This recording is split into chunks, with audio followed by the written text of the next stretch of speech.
Colors TV के popular serial मन्नत में विक्रांत ने ले लिया है मलिका से तलाक।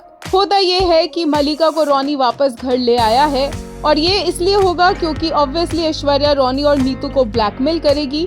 यहाँ आकर मन्नत के आगे हाथ जोड़कर गिड़गिड़ाती है मलिका और बोलती है कि मेरे रिश्ते को छोड़ दे, मेरे को अपना रिश्ता निभाना था और उसी रिश्ते के लिए मैंने ये सब कुछ किया। और विक्रांत मलिका से बोलता है कौन सा रिश्ता, ये सब जो भी हुआ है वो जबरदस्ती का था। तुमने और तुम्हारी माँ ने मिलकर मुझे झूठा फंसाया था, जो मैंने नहीं किया था। मेरे पे वो इल्जाम लगाया था, मेरे माँ बाप को गिल्ट में डाला था और इस वजह से ये रिश्ता हुआ था और इसे रिश्ता नहीं कहेंगे।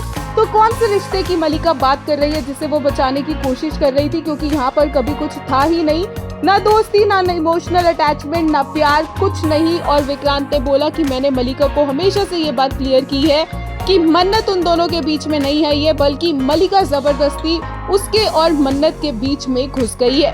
इसलिए मलिका ये जो भी एक्सप्लेनेशन दे रही है अपनी हरकतों के लिए वो बिल्कुल भी वैलिड नहीं है। विक्रांत बोलता है कि अगर मलिका को इस घर में रहना है तो उसे डिवोर्स पेपर्स पर साइन करना ही होगा।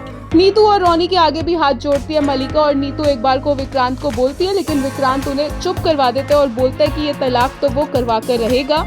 और जब चाची बीच में आकर मन्नत को सुनाती है और दूसरी औरत बोलती है तो विक्रांत बोलता है कि मेरी होने वाली बीवी से कोई इस तरह से बात करे, ये मैं बर्दाश्त नहीं करूंगा।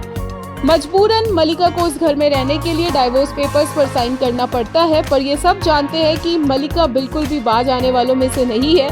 ऐश्वर्या चली गई है लेकिन मलिका को छोड़ गई है मन्नत और विक्रांत की लाइफ में प्रॉब्लम्स क्रिएट करने के लिए, क्योंकि अब जब मन्नत को विक्रांत के बर्थ का सच पता चलेगा तो नीतू ऑब्वियसली मलिका की ही सपोर्ट लेगी मन्नत से फाइट करने के लिए और विक्रांत से उसके जन्म का इतना बड़ा राज छुपाने के लिए।